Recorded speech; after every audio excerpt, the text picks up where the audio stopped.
welcome to cEDH Mojo Brews. I'm Tim, and tonight I'm joined by... I'm Squirrelmob. And I'm Cricket. And tonight we're going to go over the April Metagame Project report. So James, why don't you tell us a little bit about the Metagame Project? So, the Metagame Project is a ongoing public data collection survey that cEDH players can fill out to share information about their games that they're playing. And then each month, I take the information last month, compile it, and write it up in a report. Yeah, and I mean, what do you get? You're probably averaging about 100 games a month right now, just to kind of get a little... Give or take. It's a little bit lower right now, so like if you're watching this and you play cEDH and you don't fill out the survey, it's really simple. And I ask that, take the 2 minutes to do it after you play your game, because we could use more data. Here's the survey. It's actually pretty simple. You basically just check off some commanders. You check off turn order. Who won? When did they win? And then you check off what position won and what turn did they win. And if you want to submit like some other... It's pretty much you just check a couple of boxes. There's some optional things if you want to tell me what the win con was or any notes about the game or anything like that. It's really, pretty easy. Yeah. And it's a Google form, so there's a Google link that's kind of long, but there's also a shortened link that is just bit.ly/cEDH-meta3. Add it to your bookmarks. Have it on your phone. Easy peasy. I mean, it took 2 seconds to load. So, all right. And Cricket, how you been, man? Now that we're kind of got the official stuff out of the way. Can't really complain. The weather is getting nicer up here in the great frozen north of Alaska. I can't there's believe no you're more in Alaska. snow. Finally. Yeah. I know. That's why it's still sunny out at 7:30 at night. Oh, yeah, that's right. You guys are in the eternal sunshine phase, right? Yep, it's until about 2 a.m. Oh, boy. And James, you excited to beat up on me playing Niv tomorrow? I am excited to see what happens. If I were betting, I would not bet on myself, but that's okay. That's okay. I'm not betting on me either. I'll be honest. I looked at the decks that everybody chose. Your choice didn't surprise me. My choice was based on what I was guessing you would play. I'm not sure about Sick Robot or the Shark, what they're up to, but we'll see. We'll see what happens. We'll see what happens. We'll find out at 6 tomorrow. Have you had any interesting games, Cricket, before we get going? No, I haven't. Unfortunately, I've been really busy lately. However, something interesting that a lot of people may not know is the new Strixhaven Commander precons. So the one for Prismari actually has wrong text down here at the bottom. His name is Thunder Collector in the rules text, but Thunder Conductor in his name. And that's actually the same for the real card. So I know there's an uncard out there that says play the card as written. Really hose somebody that way. Because technically his name is not Thunder Collector. Good old rules lawyer. All right. Okay. Yeah. Strixhaven Commander decks, I've heard some good things about them. Not necessarily in terms of like power level for cEDH, but the way they're constructed and play together. So if you're looking for an out-of-the-box Commander experience where you can just pick something up and jam it, I've heard that they're pretty good for that. Yeah, they're not... I don't... From what I can remember, there's not really anything like... There's no like Dockside or True Name Nemesis or... There's some interesting pieces. There's that... there's no Fierce that white artifact that kind of is sort of like a Cultivate, and Monologue Tax, and the weird Bob variant, which is kind of okay-ish, I guess, but nothing that really blows my mind. Yeah, I haven't really... I mean, I've been listening to stuff about it, but I haven't really, like, seen too much. So, All right. Well, shall we get cracking? And then we'll do a few of the Q&A questions afterwards. Does that sound good? Good. All right. Sounds good to me. So, it looks like you got 87 games submitted this month. Yep. So, anything interesting from those 87 games? With a pretty low number of games, not a lot changed. There were a couple fairly interesting things. So one of the interesting things was that a lot of these games came from, I don't want to say one or two specific play groups, but a lot of them had some commanders who hadn't been as submitted. So, really? So we saw actually Ken Bauman from Stacked EDH. His deck, Siskel and Ebert, the Krark and Sakashima deck, actually cracked into one of the most played decks in this update. Really? Because I know that he's been, I don't know if it's just him, but he especially has been really diligent about submitting his games. So there's a lot of information for his deck that's been showing up, especially in this last month.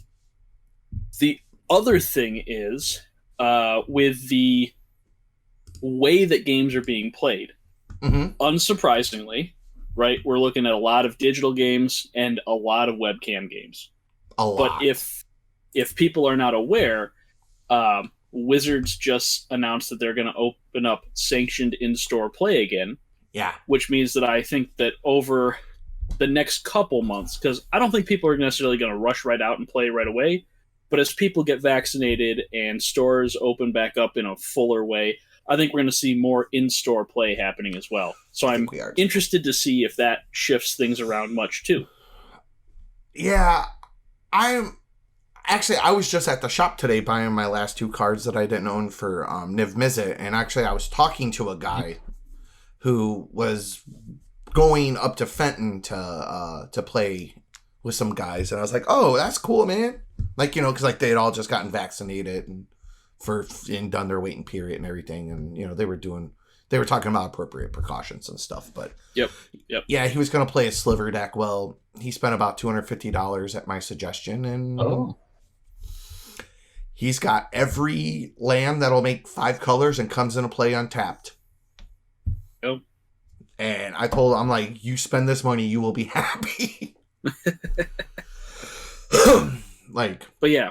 So I'm interested to see like how the numbers shift going forward rather than necessarily looking back, but like what's going to happen with that. Because I think the way that we play games in person with our groups that we've kind of created, as opposed to playing it online in environments that are usually not quite as curated. So if you play on the Nexus or play EDH or any of the other Discords out there, cEDH games, the subreddit Discord, they all have sort of different experiences. Yeah, they all have different metas. Yeah, which are all different than what, you know, your local meta of 4 or 5 dudes or ladies or whoever are likely to be playing. Right. Like even if it's like 8 or 12, you know. So all right. So going forward, it looks like most of the games were played known person. Player 1's got a 58% win rate. No, that's a submission rate. So submission rate. Sorry. The number of games that were submitted by each player. So player 1 submitted about half or about a quarter of the total games, and then of the games player 1 submitted, they won about half of or 58% of them. And the reason that I include that information is just as a way to kind of frame how the data might be skewed, right? Because that's an important part. Is any time that you're collecting and looking at data, you want to know what kind of biases it has, because you don't want to take it as fact if there's some sort of problem with it. Yeah. No, it's just a data point, right? Exactly. Yeah. So it's looking like like 35% of player 1, 20. So looking like 4th place is pretty rough compared to being in 1st. All of them are pretty rough compared to 1st. I mean, really, if we're looking at it, 1st player seems to have a pretty solid advantage. And that's what we've seen for a while. Right. Well, and what I've noticed, and I don't know about you, Cricket, and any games that you've played, is that, especially like if I'm on decks that run dorks, like, you literally just can't go land dork go and then get a second turn. Like, you can, but like, you basically really need, like, the difference between doing that under Flash and doing it now is people are actually threatening wins versus everybody pretending they have a win. You know what I mean? I noticed that everybody would play a lot, like you had to hold up mana, like, from turn 2 on, or have interaction, you know, after your first turn. But like right now, like, if I'm in the 4th seat, like, I basically just have to play a land and have interaction ready. And then I'm behind. There's a lot of incentive right now to just jam it and go for it. And I think some of that is due to a couple of the cards that have been printed in the last couple of years. Yep. But I also think some of that is just to the way that people are choosing to play. Yeah. Because as much as ad nauseum strategies are very, very powerful, they also they have a tendency to feed off each other. Because if you're just trying to go very, very fast, you know, if you go fast and get stopped, well, now you've got, you know, 6 mana rocks, and the next guy's dockside is going to be that much better. Yeah. It really builds on each other. I mean, like, I know you said you hadn't gotten a lot of games in Cricket, but like, have you been having a similar experience as well over the last couple of months? Yeah, I find that if all you're doing is land dork, you're not going to get far. If you're doing land dork mana rock, you're typically in much better shape. Yeah. And if you're non-green, you need to play something that provides you some sort of advantage. You need to be playing fish. You need to be getting a study out. You need to do something that starts building you advantage, or else you're just never going to have the cards you need to either win or stop people from winning. Yep. And keeping in mind, you know, if you're not necessarily a deck that's aiming to go fast, you want to be on one of two things, if not both of them. You either need to be on rule of law effects, or you need to be pretty hefty on your low CMC or free interaction. Yep. And so, like, if you're a dork deck, like right now, I'm not super high on dork decks that don't also have blue in them or also have rule of law. Right. Because you got to be able to, if you deploy that dork on turn 1, you got to be able to have something to make sure you get to a turn 2 and a turn 3. Yeah. Whether it's force of will, force of negation, whatever. Right. Because I'm looking at the ending turns, and it looks like it's really turn 3, turn 4 that it's ending, which is kind of like a little bit surprising for me, because I've really that zone from 3 to 5 is where a lot of things are ending. They're all really close. Yeah. Which is notably different than when Flash was still legal. So when Flash was still legal, it definitely skewed a little bit later, because you had that fear. And this is why Flash got banned, right? Because Flash created a play pattern where you had to leave up interaction so you couldn't develop your board. Now we're seeing people more aggressively develop their board, and subsequently games are ending on average faster. You know, you're still going to have your 15 turn games here and there, and you're still going to have, you know, go to win turn 1 every now and then. Like, those things happen too. Yeah, and this data is cumulative, it looks like, as opposed to yes, it is. Do you have a separate data point down below for just this round of submissions, or no? I don't in the document, but if you give me like 30 seconds, I can. Well, it'll probably take longer than that because Excel is exceedingly slow on my computer. But I can pull it up in Excel, and I'd be curious tell you to what see the difference that, is. Yeah. Just to kind of compare it, because I can see that it's a little bit. So, well, and here's kind of what this kind of leans into me is like for like getting into cEDH, or kind of really learning where to go. Like, the games don't end on turn 2 as much as you think, but the problem is that they're ending very consistently turn 2 or turn 3, 4, and 5, obviously, with 5 being the highest. But you have to be doing something. But if you're behind that if you're lower in seed order, like, you're actually the turn before still. Mm-hmm. So what I'm getting at is if almost 16% of games are ending on turn 3, and you're behind those people, you're in seat 3 or seat 4, that means that's really only your seat 2 or your turn 2. So look, like it's really important to load up on that slim interaction, even if you're in non-blue, or just be really fast. But so for the MLC, which is, if you're not somebody who's aware of this, it's an event that's taking place over the course of many weeks, couple months here, run by Callahan from the Mind Sculptors. Yep. It's called Major League Commander. There's 32 players. We all drafted entire deck archetypes off the Decklist database, so each of us has 4 of those.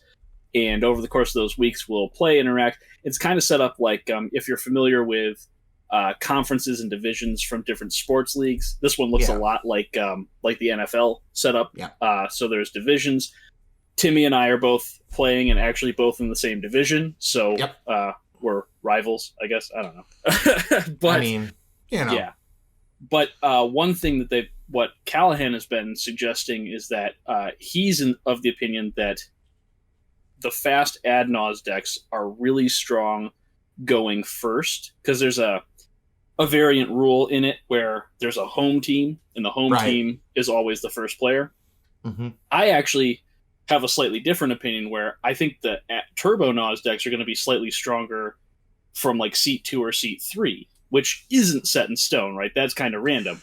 Right. Whereas hard control, if you're not that first seat as a hard control player, whether you're playing, probably the Rule of Law decks can get away with a little more, because Rule of Laws are, 1 mana or 2 mana or 3 mana, so you can deploy them quickly. Right. But like Niv Mizzet or a Rashmi or a harder control deck that isn't a Rule of Law deck, I'd want to be in seat 1 just to be able to get that tempo boost. That's actually why I picked Niv. Like, that's one of the reasons why I picked Niv, is because I anticipate you guys to play more disciplined than like a random pickup game with random players.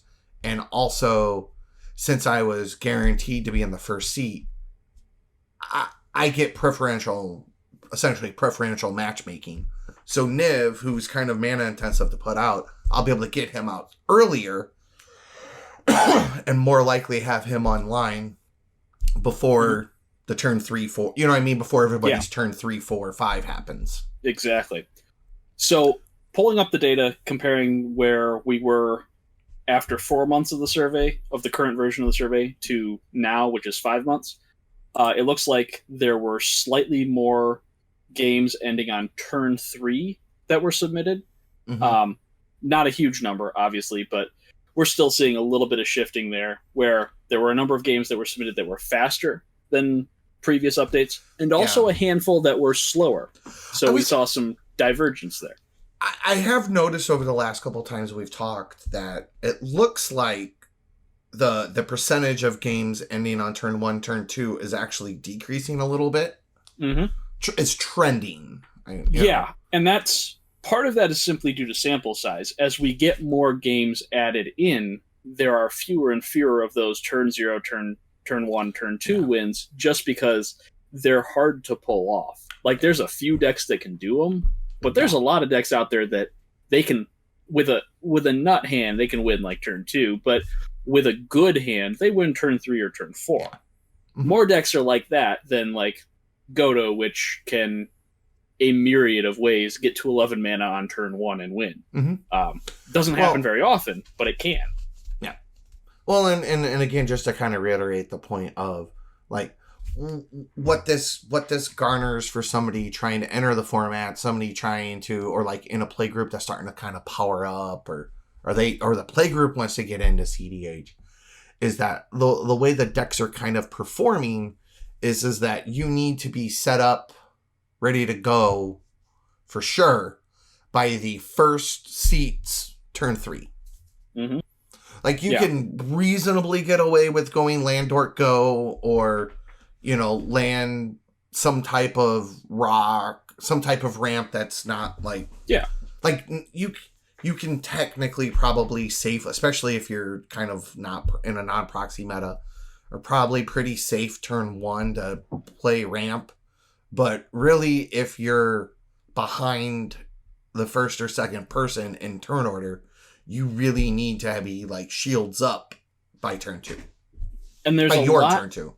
And there's a lot that goes into this that's based on, where you're sitting, where other decks are sitting, based on what deck they are. Well, and what those other decks are. Yeah, exactly. Because, like, if you're you're going last, you're in seat 4, but you know that there's a Turbo Nas player in seat 3 right in front of you, you might play pretty differently than if you're in seat 4, but seat 1 and seat 2 are both Rule of Law Stacks decks. Right. You're going to play those two games very differently depending on who's where. Who's where and what everybody's on, So, mm-hmm. You got any thoughts on this, Cricket? I do think it's interesting that the longer the game goes, the more the wins per seat kind of even out. So you start to see the loss of that advantage as the turns go on. Player 1 still has, a pretty significant top. An advantage. There, but it definitely evens out. And what's also really funny is that player 3 on turn 1-ish is at the same point as player 1, which to me says that player 1 tried to go for it, somebody stopped them, and then player 3 was like, "Oh, I got this," and that was it. There was actually a great question about that same sort of thing. I think dealing with turn 3 specifically, because we also see a big spike in player 3's wins on turn 3 for whatever reason. And Cam from the Lab Maniacs actually posed this question on the Reddit thread for the last update. Why is that the case? And we looked into the data a little bit more, and we kind of came to the same conclusion, that there's one of two things happening. Either it's somebody's set up off somebody else going for it and not getting there, like Cricket suggested, or there's some level of gate that is being surpassed. And likely that would be the amount of mana. So I think player 3 in the seating order, all right, what's going to make the mana different between, seat 2 and seat 3? And I think cards like Dockside, Jessica's Will, or Carpet of Flowers, things that feed off other players playing into what you're doing. Well, and another kind of less obvious thing is that oftentimes, especially with the way that I've been kind of experiencing games going on now, is that like those early turns, you kind of deploy all your stuff real quickly, and then there's a wheel that happens, and it kind of fills everybody back up. And oftentimes, it's not necessarily purely, wheel pass, but it's like wheel play some stuff, and then I don't have enough to really get there, and then I pass the turn with holding up with some mana open, maybe some interaction, and then now the other players are untapping with 7 cards in hand as well. And you've fed a breach if they're on a breach strategy. You've now put more cards in their yard, and the other thing. Or maybe they deployed, wheeled, didn't get there because they got stopped because everybody had interaction, and then the next people in turn order kind of got to do their thing. So, all right. Anything else we should kind of talk about on the metagame report? So one other thing I just want to bring up is not intensely necessary to really go into because it's kind of common sense. But for somebody who's getting into the format, one thing you want to be aware of is, all right, how are games actually ending? Now, obviously, this isn't a fully representative sample or anything. Right. But the most common ways that were submitted that games ended, the single most common was things that involved your commander. Combos that specifically had the commander as a piece of them, either as a piece of the combo or as the payoff. Okay. And that's an important thing, I think, that really separates more traditional EDH play from max power EDH play, is recognition of your commander as the 8th card in your hand, or the 8th and 9th cards in your hand, and how do you utilize that? Because like in 60 card formats, we saw Companion as a designed ability that was absolutely busted Right. because it was the 8th card in your hand. Mm-hmm. So that's something Commander has all the time. And Right. kind of taking that to the level where you're not just building around it, but actually utilizing it is something that I think really separates max power play from more traditional play. So, I mean, because we're looking at the key decks, and you've got Elsha, Timna Krom, Najeela, Kess, Urza, Roger Silas, Timna Thrasios, Godo, Sakashima Krark, Kinnan, Gitrog. Like, out of those 10 decks, 7 of them... Kess is really the only one that's not part of the combo, really. I mean... Like, Kess and Blue Farm really are the main two. Like, the other ones, don't get me wrong, other ones have ways to win. Like, I mean, but Thrasios Timna doesn't rely on Thrasios. Yeah. Depending on the build. Yeah. So most of them don't. Right. And the ones that don't necessarily depend on the commanders, we can look here, right? It's a 4-color deck with blue and black, a 4-color deck with blue and black, and a 3-color deck with blue and black. Right. All of them have access to Consult Oracle or Consult Labman or Consult Lab Jace if you're running that. Yeah. Which is the second most submitted win con. So it's worth noting that, like, okay, if you're not necessarily using your commander, you've got to be on something that's very compact. Right. Mm-hmm. Which is what makes Najeela so nice, is that it literally has 2 to 3 1-card win cons plus Consult Oracle. Mm-hmm. Yep. Like, it's a really solid deck. You're like, we wonder why you're good. Okay. Yeah. And yet somehow Najeela isn't dominating the format. I mean, the thing about that really, though, is, in my opinion, and this is just my opinion, take it for what it is, but I think if we ever saw, whenever somebody says, oh, X is the best deck, Timna Thrasios is the best deck, or Blue Farm is the best deck, or whatever's the best deck, it's like, maybe in a specific situation you're in, yes. Yeah. I don't think the format has a best deck.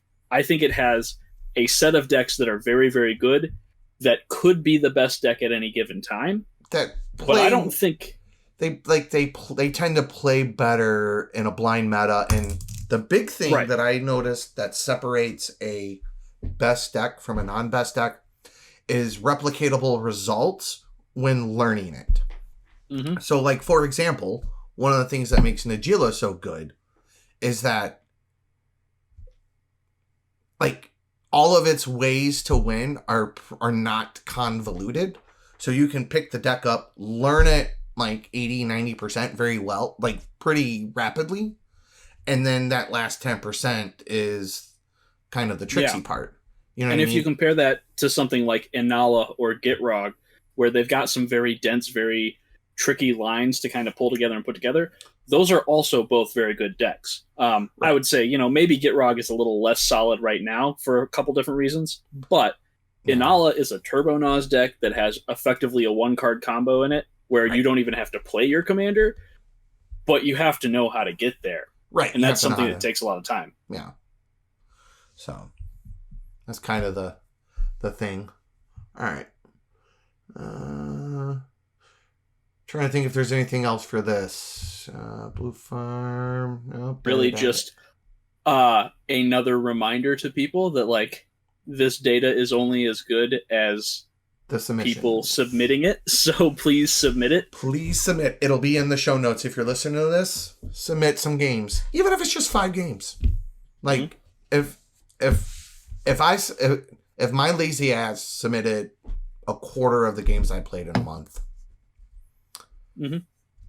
And that's one of the things too, is like, I'm happy to discuss this. I'm happy to talk about the weaknesses of this, but if you want to look at it and say, well, this doesn't make sense, or why is this way, or this doesn't match what my games are like, okay, submit your games so that it does. Just just submit them. Like, that's what it takes. So, all right. I think it's time we maybe move on to the Q&A part. Sounds good to me. I'm all for it. Okay, so for those of you who are listening at home, I've done it once a month over the last couple of months, where I've made a post on the subreddit about a Ask a cEDH player Q&A, where Players who are new can submit questions to cEDH players, and it just happens to be the three of us tonight. And we will give you our takes on them.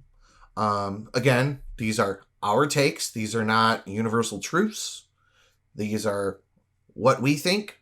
So, just to reiterate, you don't have to be a new player to submit questions either. If you have a question that you think a new player would want to know but maybe wouldn't think of, submit it. If you've got a question that has been driving debate in your Discord, submit it. We'll talk about it. Right. And Gates, we're going to answer your questions. Don't worry. Or at least some of them. The non-obnoxious ones. I know he'll hear it. All right. Anyway, so James, why don't you pull up the first one for us? All right. Well, this one was submitted by Z Wells, friend of ours from north of the border. Yeah. And he asked, or kind of commented here, I put so many pieces of targeted hate into my decks that my regular group doesn't want to play against me anymore. Where is the line between metagaming and over-tailoring? Well, I think... You want the meme answer or the real answer? Why not both? Okay. The meme answer is if they're not wanting to play with you because you got too much targeted hate in your decks, I think you're doing it right, especially considering your meta, Zach. But also, one of the things that the over-tailoring can also dilute your deck's game plan as well. So therefore, sometimes what will happen that I've noticed with metas is that everybody will start out with stock decks, like database or just somebody's deck list. And then they'll start to kind of like one-up each other by putting in tech. And then the tech will get one-upped, and now you're 2-upped, and then you're 3-up. And after about the 4th or 5th, instance of everybody doing this to each other, the decks start really getting warped in on each other. And then they're inconsistent outside of those specific pods. So then you take that deck and then you go play it somewhere else, and it can't necessarily hold up because it has too much stuff in it for Johnny and Eric and Tommy and your normal friends in your normal group. So sometimes what I would do to kind of assess if my deck is over-engineered for one specific pod or one specific group or meta is I would go and take that list and go the exact 99 or 98 or whatever and go play it in a different meta. And just, even if, don't necessarily judge it by, especially in this instance, by how it wins or how it loses, but more of how it plays. Are you curving? Are you able to tutor? Are you able to interact? Do you have the right interaction? Those kind of things. Is it playing smooth? Or is it choppy and rough and you kind of feel like, oh, I've got all these dead cards in my hand that just don't do anything, if you got 4 pieces of Grave Hate in your deck because everybody's on Reanimator in your meta, and then you just go play somewhere else and everybody's not doing that outside of your own group. Maybe you scale it back a little bit. I don't know. What about you guys? So I think the meme answer here would be to tell your group to run more removal. But that's a dick move, so don't do that. Be a good neighbor. Right, exactly. The good neighbor rule. So with that in mind, I think that Tim's got a good point, where if your deck is so focused on just the people you're playing with, it can cause your deck to not be as effective elsewhere. And most of us play with specific groups of people, right? Most of us have our local play groups or our digital play groups or wherever we're playing. That's similar sets of people. But with that in mind, if you want to keep playing with the same set of people, you got to also take them into consideration, right? As much as competitive EDH, right, max power, cEDH, has competitive in the name, it's still a casual format. We're still playing for fun. Mm-hmm. And I think, this probably isn't an answer that would satisfy most people, but I think the real answer here in my mind is once you are creating consistent game states where people are unhappy, you have probably stepped over a line.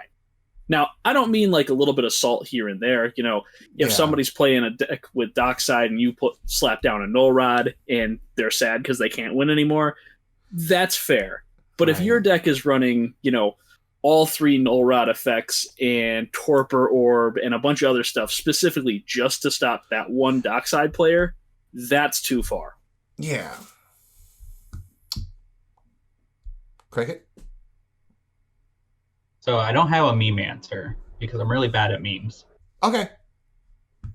But in my perspective, at least, if your deck has gotten to the point where you're the one who's always has all the answers and nobody else is answering anything, that could also be a sign that you've gone too far, to the point where it's like you're even stopping their fun, cool things that don't necessarily help them win, but are something cool that their deck does.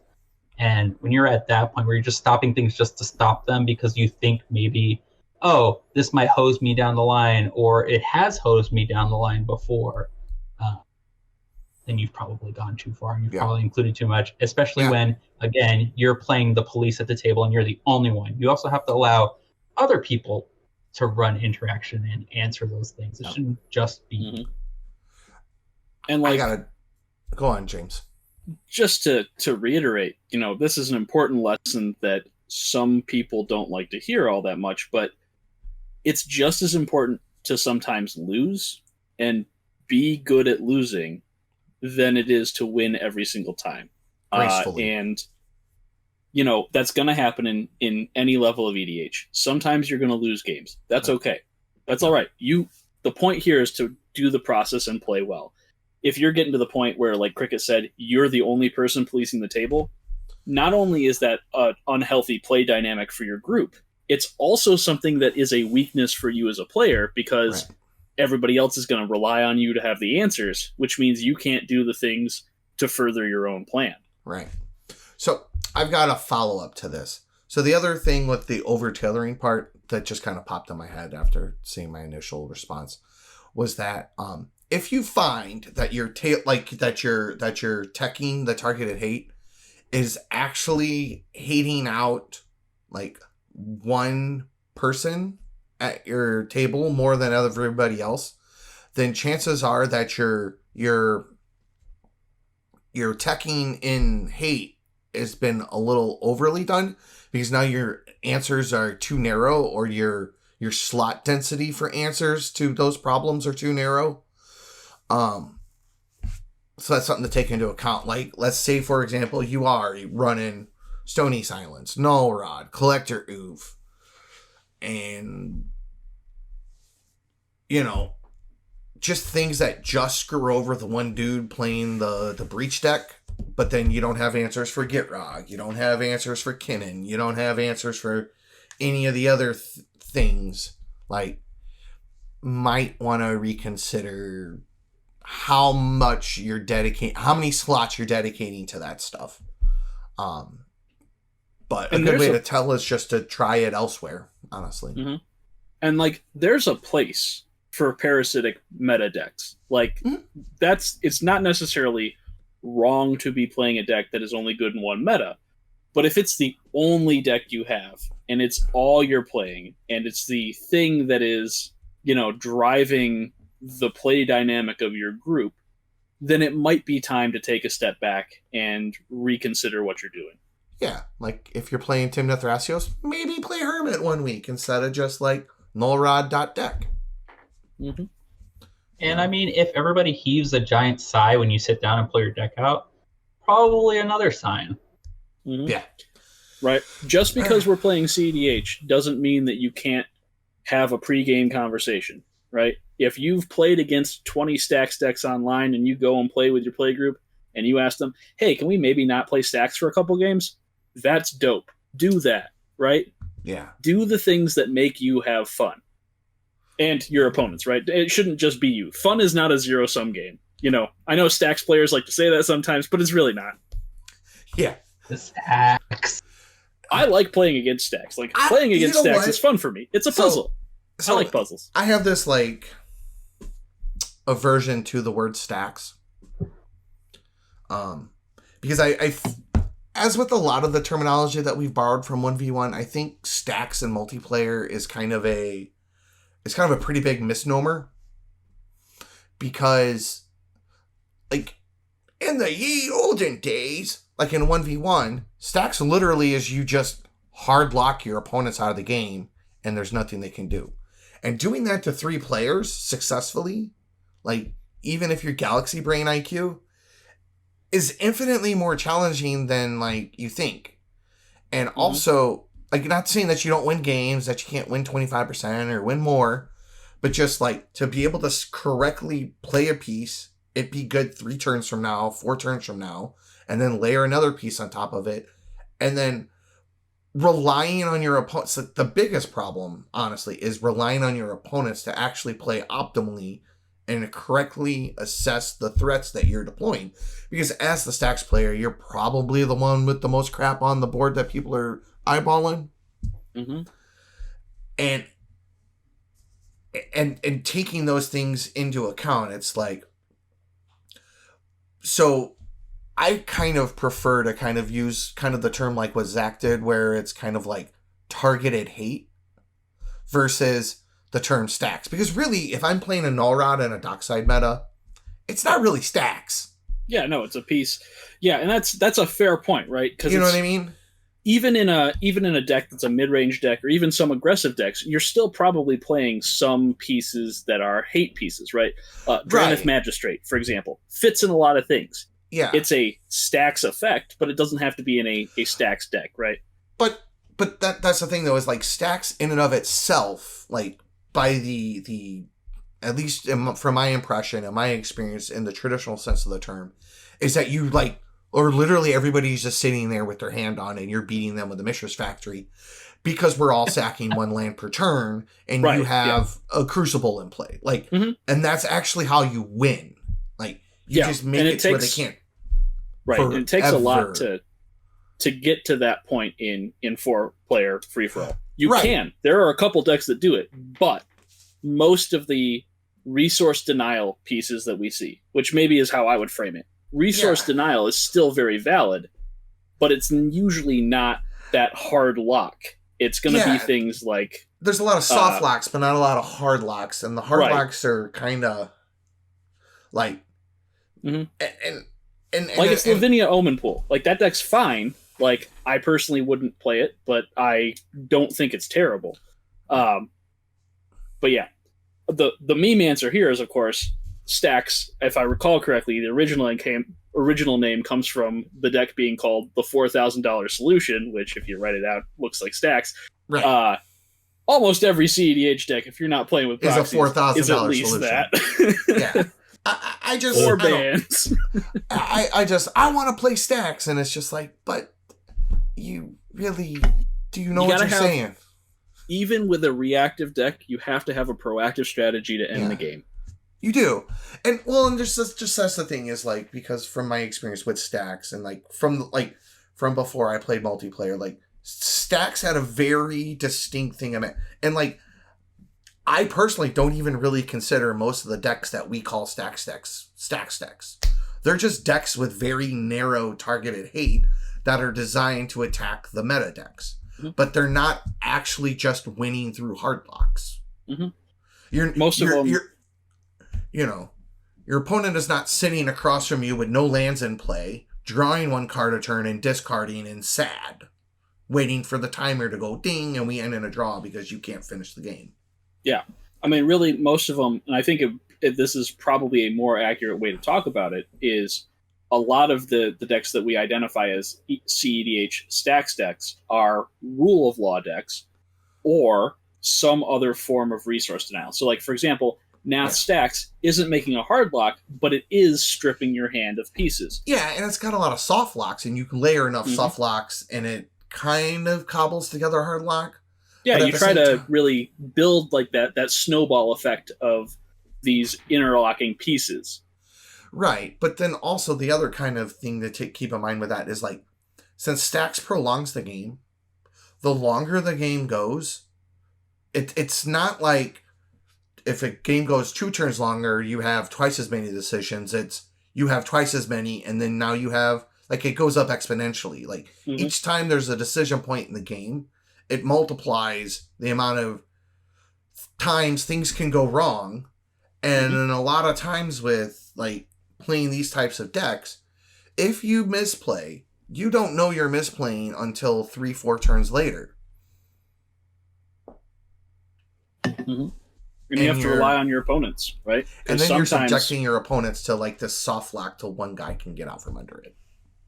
And sometimes somebody will remove the wrong stacks piece, right? Because the longer the game goes, the more likely somebody is to draw into something. And then they remove the wrong piece, and somebody else wins because they remove the wrong piece. That's why I like Winota so much. Go on, Cricket. I'm sorry, I didn't mean to cut you off, dude. Oh no, I was just, then you're just like, oh, why, of all the things to touch, why that? Right. Like, that's why I like Winota so much, just because it's such a huge card advantage engine, and it just pukes so many hate pieces out on the board at once. That deck will close the gap really fast. Yeah, and if we look at, like, some of the Rule of Law decks on the database, many of them have a pretty clear way in which they end the game quickly. So, like, Kenrith Rule of Law, the 5-color control deck that is Cobblepot's origination, uses infinite mana combos with Kenrith to win the game. Yep, to win the game. And you can assemble them over a turn or two, so you can play under the Rule of Law, and then you use that to go off. And it runs Dovescape, so sometimes you just beat people with birds, which nothing wrong with that either. It's not as cool. They made a movie about it. It's not as good as beating them with squirrels. I don't care. Also, right? Also that. The old mob of squirrels. Who doesn't love Squirrel Nest and Earthcraft? I think that would be an interesting project for someone to take on, especially for people coming onto the format brand new, is to actually define what each archetype means from a cEDH or an EDH perspective, as opposed to its 1v1 counterpart. Because, I mean, there are a ton of decks that we call a specific archetype that don't even remotely match the 1v1 archetype. Yeah, right. And to the specific discussion of stacks, there's actually, I think it's a Spike on the Mic podcast that Jim from the Spike Feeders did a few months ago that I think is just titled Stacks, or What is Stacks, or something like that. And he takes the definition of resource denial and breaking parity specifically on resource denial. So taking symmetric effects and making them affect you less and affect other people more. Right. Which I think it gets more to the definition of what stacks would look like in cEDH. Like, when I build a Bloodpod deck, I generally tend to, like, actually... Probably not so much now if I was to play Bloodpod. But definitely more back in the day where I would slot out the symmetrical stuff and replace it with asymmetrical pieces. So that way I had a higher propensity to be able to advance my game plan while hindering my opponents. And it worked pretty well. Like, you know, it's not for everybody, but it did okay. All right. So I think we've beat that question to death. You guys want to grab another one? Sounds good. Cricket, why don't you pick one? Let's got a couple of juicy ones here. Are we ready for spicy yet, or do we want to wait? Let's go spicy. Let's just mix it in. All right. I'm gonna write for it then. This one comes from Chrome, and it's: would killing one specific player without affecting the rest of the board state be a spite play? The specific example I'm thinking of would be interfering with an opponent's ability to pay for passive negation. So, you want to take it first? Yeah, I'll jump into this one. So, again, this is probably going to be an unsatisfactory answer, but I think it's very context specific. And here's the reason why. In a 4-player game, you're trying to balance kind of two things. One, actually trying to win, and to actually try to win, the question becomes, how do I make it so my opponents don't win? And those are two separate things that both require different levels of approach. So taking that specific example, say blowing up somebody's mana crypt so they can't pay for a Pact of Negation. That's come up in games I've been in. There are times where that's probably appropriate. If your opponent is, say, a deck that can win from a very limited board state, say they're on Rog Silas or something like that, Right. where having to tap down 5 mana, it's going to set them back a lot, but they might be able to recover from that, and maybe even with that still go off on their turn. I'm going to consider taking that player out of a game more aggressively, whereas a player on, say, I don't know, High Tide Jace, let's say, can technically win from a low board state, but it requires a lot of mana to do so. Am I going to necessarily nuke the High Tide Jace player? Probably not, because it's got a high density of interaction, and at a certain point, that high density of interaction from player 2 or player 3 might be more beneficial to me as player 1 or player 4 or wherever I'm sitting than necessarily that player being gone. Right. And it becomes very much a judgment call, which again goes back to kind of what we answered with the previous question of, if this is happening often enough that people are groaning when you do it, and if you're doing this and it's like turn 4 or turn 5, and then the game goes for another 10 turns, and it doesn't look like it's going to resolve itself soon when you do it, then I would personally be more hesitant to do it, because nobody wants to be sitting on the sidelines for an hour waiting to get the next game because they stopped a first player from winning and you took advantage of that to knock them out of the game. Right. Yeah. Cricket, what about you, man? To piggyback on that a little bit, I think the other thing too is, if you stop that person from paying for their pact, does that put you in second place, or is that going to be you able to continue on and hopefully win in the end? Like, if by stopping that person, I now don't have the mana to stop the person who's going to win, I would consider that a spite play, because yes, I caused that opponent to lose, which is what we're looking to do, but I've also ruined my chances of winning. Yeah. So, and for me personally, I like to, as with a lot of things in cEDH, you just gotta think tactically. So, is doing that to a player going to improve your chances of winning, or do you need that player around to help interact elsewhere, or is that a chance to eliminate a threat? If you're eliminating an ally, it's probably not a good idea, but if you're eliminating a threat, it probably is a good idea. And despite the fact that it's really free-for-all multiplayer, really what it is whenever somebody tries to win, it turns into a game of archenemy, and it's everybody's responsibility to pitch in and help interact. Yeah. And if the person you're eliminating can help you interact and you need that help, you might not want to do it.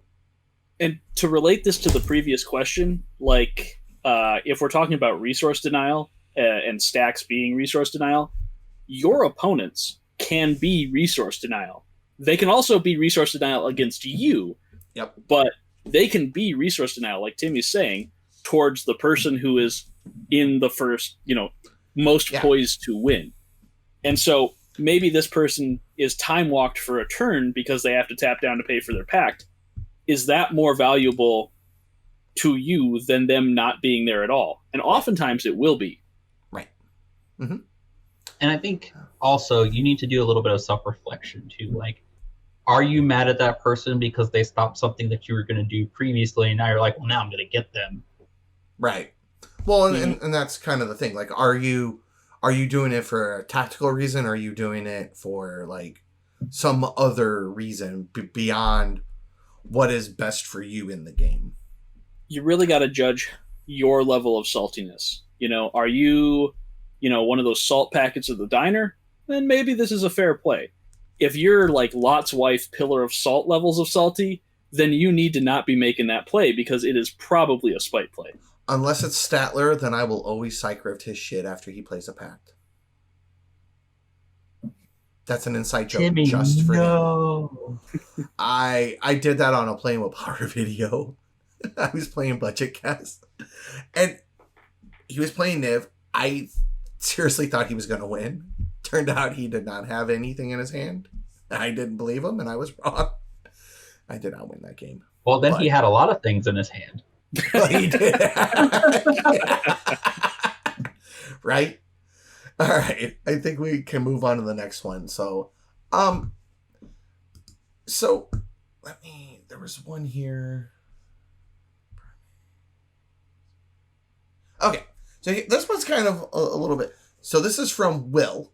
He says, I think the primary thing that keeps me from easily getting into cEDH is worrying about piloting a deck poorly. What's the best way to learn if you don't have any close friends who play, and I don't want to piss off a table of strangers with my feeble beginner moves, miss triggers? How can I get some experience? Okay.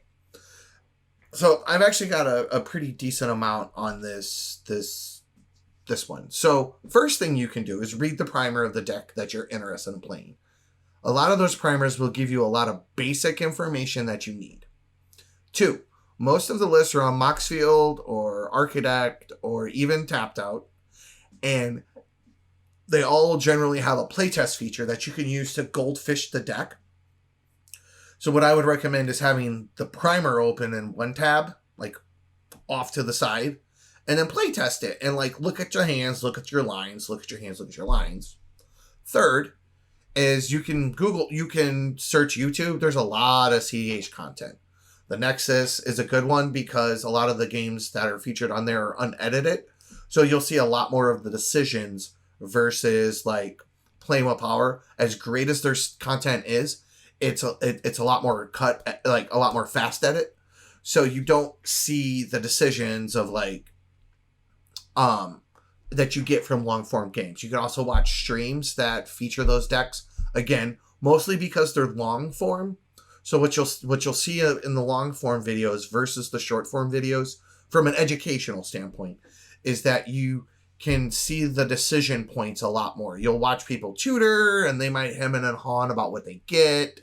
They might play and then resequence, and you'll catch those things that you won't catch in the cleaner, faster edit videos.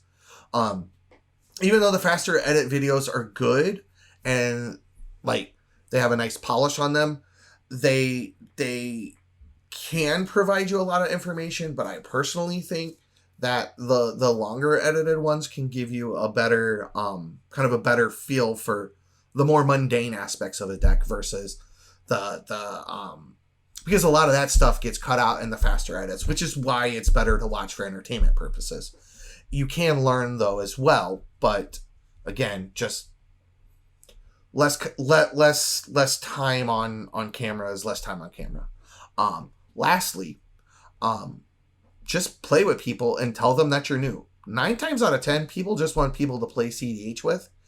And by telling them that you're new and that you want to learn, people will help you. They will go through lines with you. You can just say, hey, I've got this in my hand.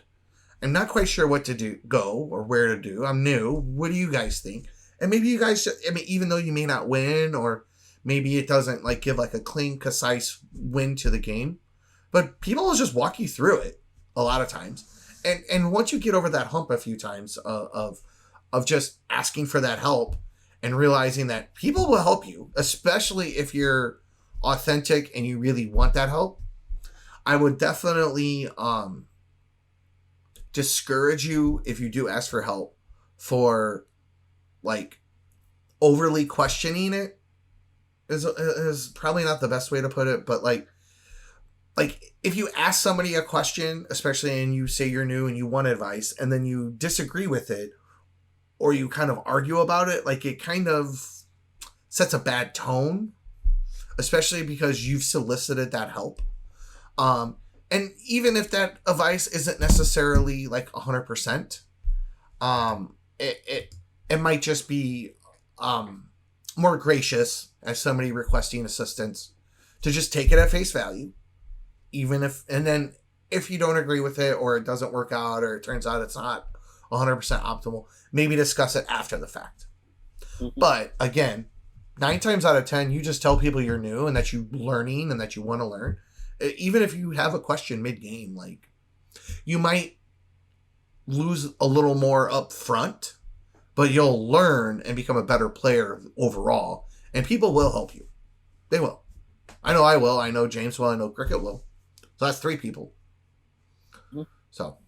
And along those same lines, I mean, go into it with an open mind. This is the thing that I have found to be true among many Magic players, and I'm going to stereotype here. But like, it's also true for me. Like, a lot of us maybe were, talented students in school where we didn't need to get a lot of help, and some of us maybe feel like if we're not the smartest person in the room, then we're doing something wrong, because many of us have gone through our lives that way, feeling like the smartest person in the room.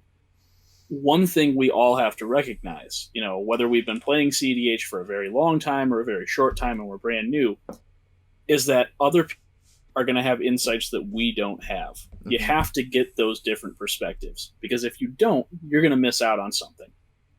And so if you're a new player coming in and asking for advice, be receptive to it. Be open to it. Again, like Timmy said, if you feel like it's not accurate or not correct, you can kind of say like, can you explain that a little bit more? But the way you phrase your questions is important, because if you just say, I don't think that's right, then you come off as a jerk. But if you say, I'm not sure why that works, could you explain it more to me? Most people will, because I like to hear myself talk. Other people like to hear themselves talk. People will talk to hear their own voice, and they'll explain it to you.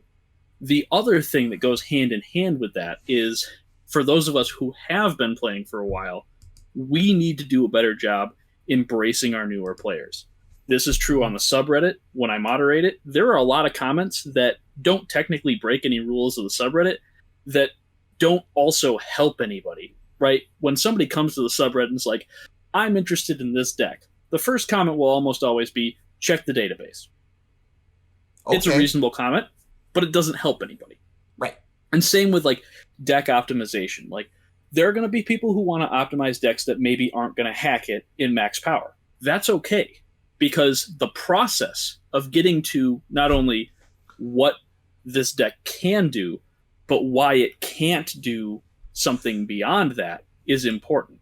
And a lot of us who have been playing for a long time, we don't feel like putting in the time to help bring new players along. And I mean, like Timmy said, there's a lot of cEDH content out there, but there's like 1 or 2 things geared to new players. Like, there's these cEDH budget brew stuff. Playing with Power had an excellent series for new players. That's about great series. Well, and they're still doing it too. It's ongoing. So, Cricket, what do you got? Some thoughts on it? And then just something I want to add is reading the cards and understanding why they're in the deck and why they do what they do. Because primers will explain the combo lines, but they don't always explain why certain cards are in the deck. So it's really important that you go and you look at, Gatherer, and look at the explanation for the rules for that particular card. So you might find that some of the best cards that go into these decks are there because they exploit some tiny little thing in the way that the rules are worded. And a lot of people don't. Oh, go ahead. A lot of people don't. A lot of people don't see that necessarily right off the bat, or they'll misuse it because they are reading it for the first time when they're playing it. Once you've decided on a deck, it's very important to get very familiar with that deck and all the pieces, because the last thing you want to be doing is reading a card that you just drew for the first time when you're in the middle of a game. Yeah.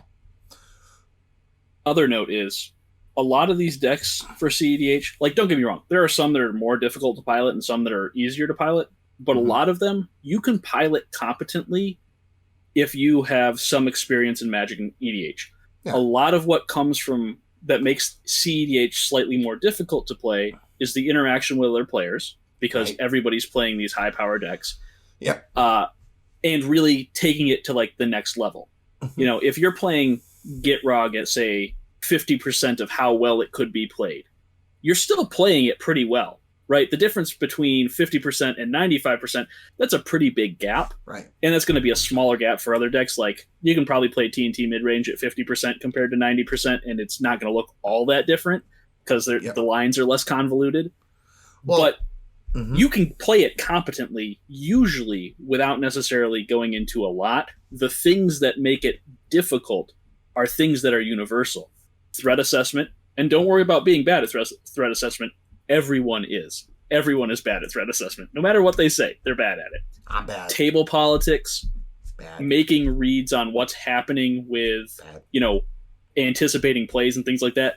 Those are universal skills that you're going to need no matter what deck you're playing, and those are things that take more time to develop. Right. Those you just get by practice. Well, and you know what? I lost my thought on that one. Never mind. But yes, practice. This actually, you said that, and this brings me to my point. To piggyback on that is focus. Paying attention to the game is something that lately, especially with being on the online meta, is something people struggle with. They're on their phone, they're looking at an open web page while their opponents are going, and they're missing key interactions that either A, they should interact with, or B, they could be learning from.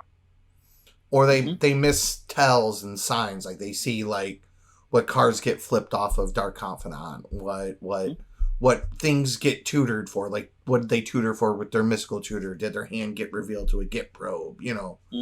Like, and this is another place where, again, communication is key. Not so much in like people having fun here, but like in terms of make sure you're clear as either a new player or an old player.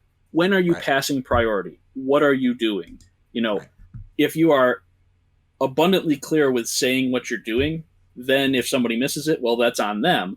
And if you're not abundantly clear, like, you can kind of scumbag your way into some positive interactions, which nobody likes that. That makes you a jerk. Don't be a jerk.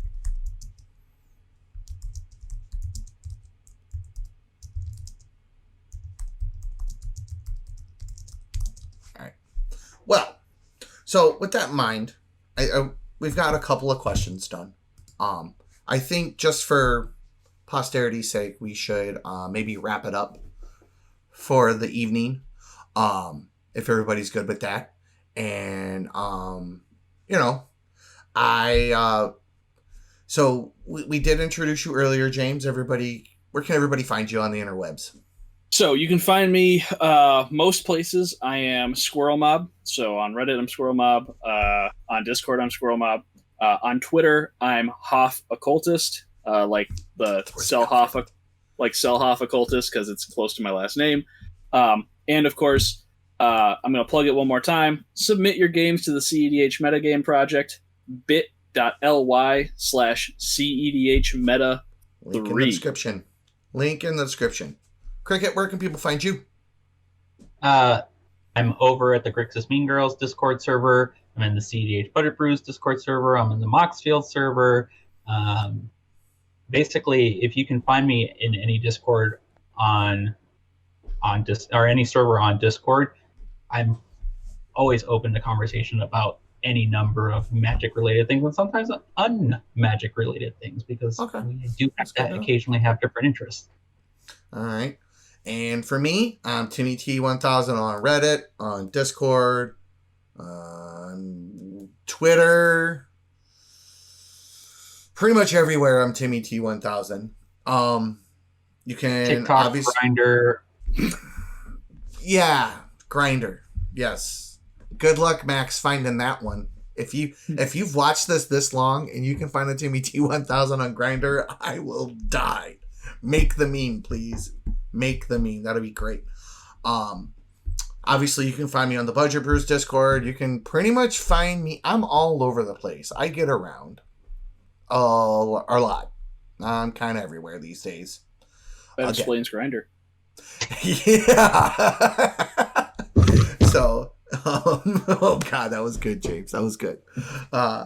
So, as always, if you enjoyed what you heard here, please hit that like, share, subscribe. If you'd like to support us, you can go to patreon.com/cEDH_budget_brews. throw us a buck.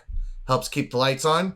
We'll get James more cameras to kick over, some more sodas to crack open right as I'm about to start. You know, the usual. And if you do need assistance, please come to the Budget Brews Discord. Always ask questions. We have plenty of people there willing to help. For cEDH, non-cEDH, even if you're looking for ultra budget decks, we got a little bit of everything. Also, there's the resources on the website at budgetbrews.club. There's a lot of deck lists, templates, and links to everything below. And everybody have a good night.